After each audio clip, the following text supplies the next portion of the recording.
Sports অ্যাডভাইজারের বা কেন পক্ষ থাকে? এই যে তামিম ভাইয়ের পক্ষে লোকজন গিয়ে মানুষজনকে অপহরণ করছে, এগুলো তো সন্ত্রাসী কার্যক্রম।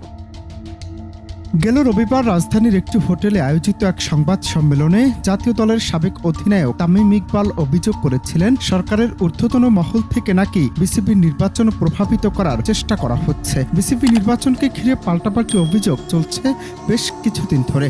সংবাদ সম্মেলনে তামিম নাম উল্লেখ না করলেও ইঙ্গিত দিয়েছেন যুব ক্রীড়া উপদেষ্টা আসিফ মাহমুদ সজীব ভুঁইয়ার দিকে। নর্মালি আমরা যা জানি, বিসিবি গঠনতন্ত্রে যে জিনিসটা আছে, যারা যোগ্য স্পোর্টস রিলেটেড যারা, তাদেরকে ডিসি চাইলে কাউন্সিলরশিপ দিতে পারে। This has been the case for number of years, number of elections. But এইবার সাডেনলি একটা জিনিস নতুন লক্ষ্য করলাম যে অ্যাডক কমিটি একটা করা হলো। অ্যাডক কমিটি থেকেই দিতে হবে এই কথাটা কিন্তু কোনো জায়গায় আমাদের কনস্টিটিউশনে কোনো জায়গায় উল্লেখ করা নেই।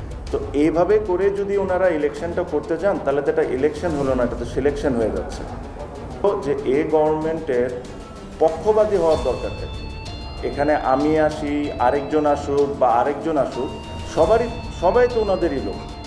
এখানে যেই আসুক তাদেরকে ওপেন আর্মে ওয়েলকাম করা উচিত। ওনাদের কেন পক্ষ থাকবে?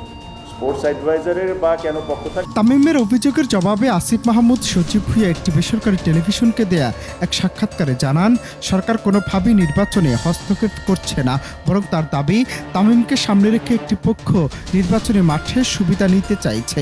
এছাড়া তামিমের পক্ষ নিয়ে সন্ত্রাসী কর্মকাণ্ড চলছে বলে অভিযোগ করেন তিনি।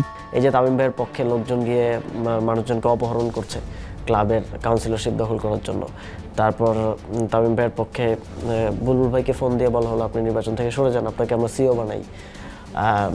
এগুলোকে তাহলে কি বলবেন? এগুলো তো সন্ত্রাসী কার্যক্রম। আসিফ মাহমুদের ব্যাখ্যা অনুযায়ী সরকারের পক্ষ থেকে মন্ত্রণালয় বা জাতীয় ক্রীড়া পরিষদের যেসব চিঠি দেওয়া হয়েছে তা সম্পূর্ণ রুটিন কার্যক্রম। তার ভাষায় সরকারের এখতিয়ারের মধ্যে যেসব কাজ হয় তা হস্তক্ষেপ বলা চলবে না। যদি কারো মনে হয় এখতিয়ার ভঙ্গ হয়েছে, তাহলে আইনি ব্যবস্থা নেওয়া সম্ভব। এমনকি আন্তর্জাতিক ক্রিকেট কাউন্সিলকেও বিষয়টি জানানো যেতে পারে।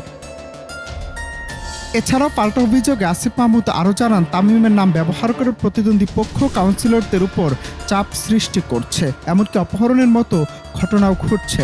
তার অভিযোগ, প্রাক্তন ক্রিকেটার বুলবুলকে ফোন করে নির্বাচন থেকে সরে দাঁড়ালে গুরুত্বপূর্ণ পদ দেওয়ার প্রস্তাবও দেওয়া হয়েছিল। সব মিলিয়ে বিসিবি নির্বাচনকে ঘিরে পরিস্থিতি আরও জটিল হয়ে উঠছে, আর ক্রিকেট প্রেমীরা অপেক্ষা করছেন এর স্বচ্ছ সুষ্ঠু সমাধানের জন্য। অনন্ত হাসান মাসুদ, বাংলা টিভি, ঢাকা।